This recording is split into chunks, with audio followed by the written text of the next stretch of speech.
یا خون نکلنے سے وضو ٹوٹ جاتا ہے؟ ایک عالم نے بتایا کہ وضو نہیں ٹوٹتا، اور دلیل یہ دی کہ کسی جنگ سے واپسی پر ایک انصار صحابی جو پہرے داری پر مامور تھے، ان کو نماز کی حالت میں کسی مشرک نے زخمی کر دیا، ان کا کافی خون بہا مگر انہوں نے نماز نہیں توڑی۔ وضاحت فرما دیں سید اعجاز احمد۔ یہ حدیث اکثر پیش کی جاتی ہے جو آپ نے پیش کی ہے، اور رد کیا جاتا ہے، یہ دلیل کے طور پہ پیش کی جاتی ہے کہ جی دیکھو وہ تو صحابی خون نکل رہا تھا، نماز پڑھ رہے تھے، پھر بھی وضو نہیں ٹوٹا ان کا۔ تو اس کا جواب یہ ہے کہ قرآن مجید سے پتہ چلتا ہے کہ خون نجس ہے،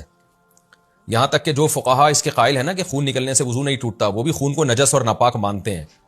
تو اسی حدیث پر ہم ان پر بھی حجت پیش کرتے ہیں کہ یہ اس حدیث میں تو یہ ہے کہ خون نکلا، تو چلو آپ نے کہہ دیا نکلنے سے وضو نہیں ٹوٹتا، لیکن کپڑے تو ناپاک ہو گئے نا، تو ان کی نماز کیسے ہو گئی؟ تو جو جواب آپ کا اس کے بارے میں ہے وہی جواب ہمارا اس کے بارے میں،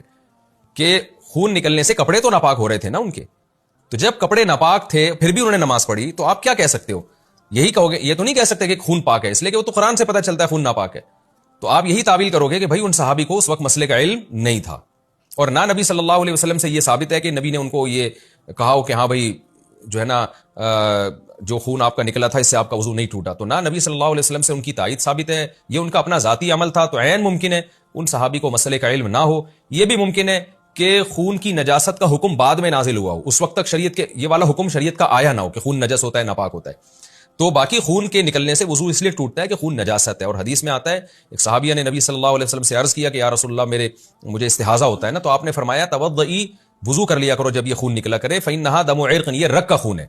یہ حیض نہیں ہے، لیست بالحیضہ، یہ حیض نہیں ہے، یہ رگ کا خون ہے جس کے نکلنے کی وجہ سے وضو ٹوٹ رہا ہے۔ تو اس لیے ہم بھی کہتے ہیں کہ جب بھی رگ سے خون نکلے گا تو وضو ٹوٹ جائے گا اسی حدیث کی بیس پہ، اور ویسے بھی نجس چیز ہے، نجاست کے زمین جسم سے نکلنے سے وضو ٹوٹ جاتا ہے، تو اگرچہ خون نکلنے کا سے وضو ٹوٹنے کا مسئلہ اختلافی ہے، مگر یہ حدیث امام حنیفہ کے خلاف پیش نہیں کی جا سکتی، وجہ اس کی ہے کہ نجس تو بہرحال ہے۔ اب بعض حضرات نے اس میں بڑی تعویلات کی ہیں کہ ہو سکتا ہے ایسے پچکاری خون کی نکلی ہو کہ کپڑے پہ نہ لگاؤ اور بالکل ایسے نکل کے، تو یہ ممکن نہیں ہے بھائی، کہ جب زخم سے خون نکل رہا ہو تو ایسے پچکاری کے ساتھ کہ جسم اور کپڑوں پہ لگی نہ رہو، یہ پاسبل نہیں ہے، تو اس لیے اس حدیث کے ظاہر پر کسی کا بھی عمل نہیں ہے۔ تو یہ حدیث یہ اسی پر معمول ہے کہ ان صحابی کی اپنی ذاتی رائے ہوگی، اور یہ بھی ممکن ہے کہ ان صحابی کے جسم سے جب خون نکلا تو انہوں نے ہو سکتا ہے اپنے آپ کو معذور سمجھ لیا ہو، معذور آدمی کا وضو نہیں ٹوٹتا، معذور کا مطلب یہ کہ نماز ان کو یہ غالب گمان ہو کہ میں یہ جو بلیڈنگ مجھے ہو رہی ہے یہ نماز کے آخری وقت تک ہوتی رہے گی، اور میرے لیے اب طہارت کے ساتھ وضو کرنا ممکن نہیں ہے۔ بعض دفعہ پیشنٹ کی اتنی بلیڈنگ ہوتی ہے نا کہ اس کے لیے ممکن ہی نہیں ہوتا کہ وہ جب خون رکے گا تو وہ وضو کر کے نماز پڑھ لے گا، رکتا ہی نہیں ہے خون،